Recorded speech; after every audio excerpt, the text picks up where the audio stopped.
Romantisme historis atau romantisme masa lalu ini sepertinya juga ingin dijelaskan oleh Megawati kepada publik bahwa sebenarnya Prabowo Subianto dengan Megawati itu memiliki riwayat perkawanan yang cukup panjang. Ini yang sepertinya memang menjadi penting disampaikan oleh Megawati, tentu di tengah situasi politik yang berkembang di mana saat ini PDIP tidak menjadi bagian dari kekuasaan koalisi pemerintahan Pak Prabowo Subianto. Bismillahirrahmanirrahim. Assalamualaikum warahmatullahi wabarakatuh. Kali ini saya masih tertarik ingin berbicara tentang pernyataan Megawati Soekarnoputri dalam sebuah acara Trisakti Tourism Award. Ini adalah semacam acara penghargaan internal PDIP kepada desa-desa yang dinilai punya daya tarik pariwisata. Dalam kesempatan itu salah satu poin yang disampaikan Megawati adalah ketika bicara tentang nasi goreng, bahwa nasi goreng itu adalah salah satu menu yang sering juga ditanyakan oleh Prabowo Subianto. Inilah yang kemudian belakangan ini begitu banyak percakapan publik termasuk kawan-kawan media soal kemungkinan pertemuan kembali antara Megawati dengan Soekarnoputri. Sehari dua hari ini banyak sekali kawan-kawan media itu yang bertanya kepada saya, kira-kira apa makna dari pernyataan Megawati yang mengatakan bahwa nasi goreng buatannya juga sering ditanyakan dan dirindukan oleh Prabowo Subianto? Pertama, tentu ini bisa dibaca dalam konteks romantisme historis, yaitu ketika kebersamaan dan keakraban antara Megawati dengan Prabowo Subianto, maka salah satu menu yang sepertinya sering ditanyakan oleh Prabowo adalah nasi goreng, karena konon nasi goreng buatan Megawati ini cukup lezat dan cukup nikmat dan disukai oleh begitu banyak orang. Salah satunya adalah Prabowo Subianto. Romantisme historis atau romantisme masa lalu ini sepertinya juga ingin dijelaskan oleh Megawati kepada publik bahwa sebenarnya Prabowo Subianto dengan Megawati itu memiliki riwayat perkawanan yang cukup panjang. Ini yang sepertinya memang menjadi penting disampaikan oleh Megawati, tentu di tengah situasi politik yang berkembang di mana saat ini PDIP tidak menjadi bagian dari kekuasaan koalisi pemerintahan Pak Prabowo Subianto. Itu yang pertama. Yang kedua, bisa saja ini bisa dimaknai sebagai upaya menyampaikan pesan politik yang disampaikan oleh Megawati kepada Prabowo Subianto untuk kembali meluangkan waktunya berjumpa dan kemudian bertatap muka. Maka salah satu yang akan dihidangkan dalam pertemuan ini ya sangat mungkin adalah nasi goreng. Karena ketika pertemuan beberapa waktu yang lalu dalam nuansa halal bihalal, tidak ada menu nasi goreng apapun yang selama ini dianggap sebagai bahasa politik yang disampaikan oleh Megawati kepada siapapun yang bertandang ke kediamannya di Teguh Umar sana.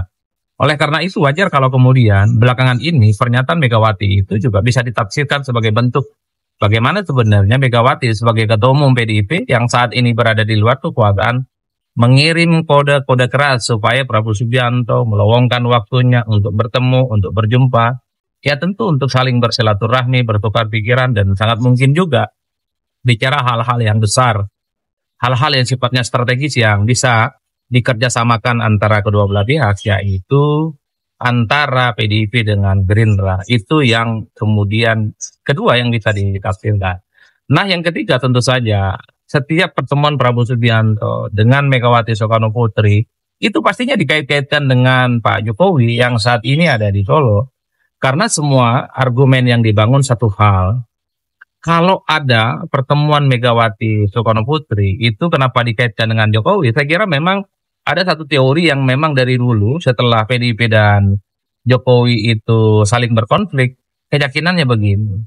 Kalau hubungan antara Prabowo Subianto dengan Jokowi itu baik-baik saja, maka jangan pernah berharap Prabowo itu bisa memiliki hubungan dekat dan bersahabat dengan Megawati Soekarnoputri. Begitupun sebaliknya, kalau terjadi pertemuan antara Prabowo Subianto dengan Megawati Soekarnoputri, publik beranggapan ini menjadi penegas bahwa sebenarnya Prabowo Subianto secara perlahan sudah tidak terlampau memiliki hubungan yang sangat akrab dengan Pak Jokowi yang ada di Solo. Atau ada kesan misalnya secara perlahan Prabowo Subianto itu ingin menghilangkan kesan bahwa Prabowo Subianto itu misalnya di bawah bayang-bayang Megawati, di bawah bayang-bayang Pak Jokowi maksud saya. Ini adalah adagium ataupun keyakinan-keyakinan yang sejak lama. Ya mungkin benar dan mungkin salah karena kita tidak tahu persis bagaimana hubungan antara Prabowo Subianto dengan Jokowi dengan Megawati Soekarno Putri. Tapi bagi saya secara prinsip ya, terlepas ini ada hubungan yang seperti apa, Prabowo memang sejak awal itu ingin menunjukkan bahwa memang Prabowo Subianto itu bersahabat dengan semua mantan-mantan presiden di Republik Indonesia.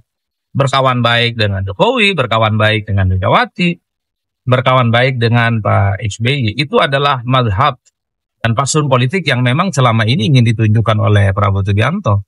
Jadi sekalipun bertemu dengan Megawati Soekarno Putri, misalnya seperti beberapa waktu yang lalu, atau mungkin di masa yang akan datang, akan terjadi pertemuan kembali, tidak harus dimaknai sebenarnya hubungan Prabowo Subianto dengan Pak Jokowi itu tidak baik-baik saja. Mungkin juga hubungan Jokowi dan Prabowo Subianto tetap hangat dan tetap mesra seperti dahulu kala.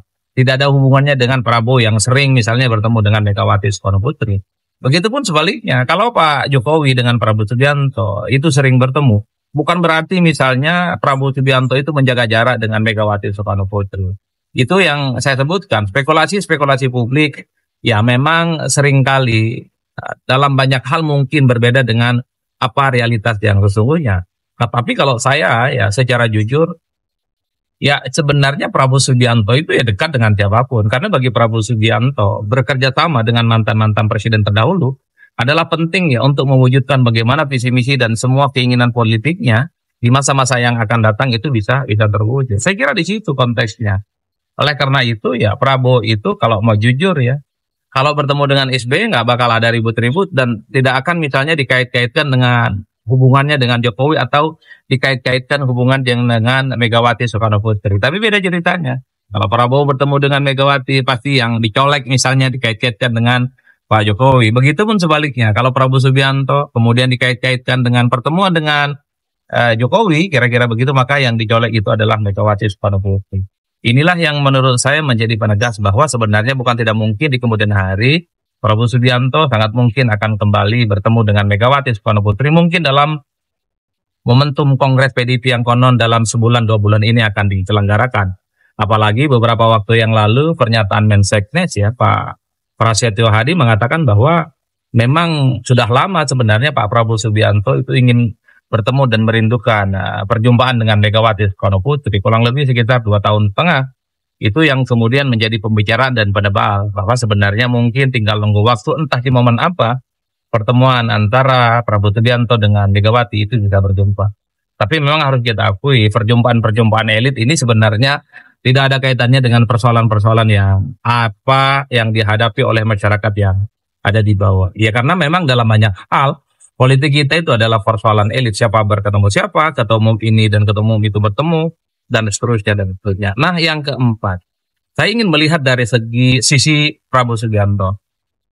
Tentu dalam konteks membangun Indonesia yang kuat, kondusif, ya menjaga stabilitas politik, maka Prabowo Subianto pastinya punya intensi bahwa berharap betul PDIP itu memberikan dukungan politiknya secara total. Entah seperti apa dukungan politiknya, karena di tengah gonjang-ganjing situasi politik yang serba tidak menentu, bagaimana isu politik nasional, isu perang, isu ekonomi, isu pertahanan, silih berganti mempengaruhi bagaimana kondisi politik di seluruh dunia termasuk di Indonesia, ya maka partai besar seperti PDIP ya itu adalah sangat penting diharapkan untuk bisa diajak kerjasama. Tentu kerjasama secara formal, karena kalau secara substansi sebenarnya PDIP itu judulnya saja ada di luar, karena secara praktik PDIP itu sudah bekerja sama, karena begitu banyak kebijakan-kebijakan politik pemerintah, Pak Prabowo Subianto itu didukung secara total oleh PDIP. Misalnya soal revisi Undang-Undang TNI, PDIP paling depan. Ketika bicara tentang soal program makan bergizi gratis, sekalipun banyak protes kanan kiri, PDIP mendukung secara total. Begitupun ketika ada kenaikan PPN 12%, PDIP juga mendukung secara total. Artinya apa? Secara prinsip, secara praktik, PDIP tidak pernah protes, apalagi menolak kebijakan politik Prabowo Subianto. Itulah yang saya sebutkan, kalau secara prinsip, secara substansi PDIP sudah bekerja sama.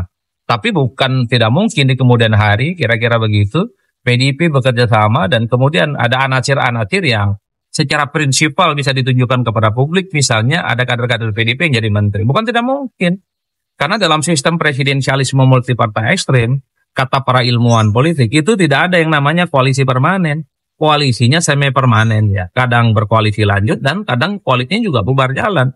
Karena dalam sistem presidensialisme yang banyak partai, banyak kepentingan, seringkali terjadi kegaduhan. Bahkan partai-partai yang menjadi bagian dari koalisi pemerintah mungkin di pertengahan jalan akan nyerong-nyerong, suka protes, dan tidak sejalan lagi dengan Pak Prabowo dengan pemerintah. Disitulah pentingnya partai-partai yang di luar kekuasaan dipersiapkan untuk menjadi bagian dari koalisi pemerintah untuk mengantisipasi jika di kemudian hari ada partai koalisi itu tidak bisa dikendalikan. Itulah yang saya sebut bahwa dari segi Gerindra dan dari segi Prabowo Subianto tentu berharap betul mendapatkan dukungan secara penuh dari partai besar, partai pemenang pileg secara 3 kali beruntun, yaitu namanya PDIP. Yang terakhir, bukan tidak mungkin ya, terkait dengan Pilpres 2029, kalau kebersamaan, kehangatan, keakraban terus ditunjukkan oleh PDIP misalnya, bukan tidak mungkin loh Gerindra PDIP di 2029 akan bekerja sama. Begitupun kesempatan yang juga terbuka bahwa Gerindra juga akan sangat mungkin berkoalisi dengan pihak-pihak yang lain, bisa bekerja sama dengan Demokrat, bekerja sama dengan PAN, bisa bekerja sama dengan Golkar, bisa juga bekerja sama dengan Pak Jokowi, kira-kira begitu, bekerja sama dengan PKS, bekerja sama dengan Nasdem, dan seterusnya, dan seterusnya. Makanya sekalipun PDIP berada di luar kekuasaan, ya jangan maknai untuk pemilu-pemilu yang akan datang, Gerindra, PDIP, Prabowo Subianto, dan Megawati, itu tidak bisa bekerja sama. Politik kita tidak sederhana itu. Politik kita cair, meleleh, dan apa saja, itu bisa saling bekerja sama di kemudian hari. Oleh karena itu saya ingin mengakhiri politik nasi goreng Megawati dengan Prabowo Subianto ini bisa dianggap sebagai satu sinyalmen. Bukan tidak mungkin bahwa kedua tokoh penting ini akan segera melakukan pertemuan-pertemuan selanjutnya. Kita tinggal tunggu apakah realisasi pertemuan ini akan segera terwujud ataukah tidak. Entah itu kapan, entah itu harus menunggu lebaran kuda. Yang jelas ini adalah bahasa politik di mana kalau mau jujur semua isu politik yang ada di negara kita itu memang diawali dari mana gerakan politik, isu-isu politik dan percakapan politik yang ada di level elit. Saya kira di situ salam politik seun-seun, pastinya mantap, semantap-mantapnya. Assalamualaikum warahmatullahi wabarakatuh. Salam sehat semuanya.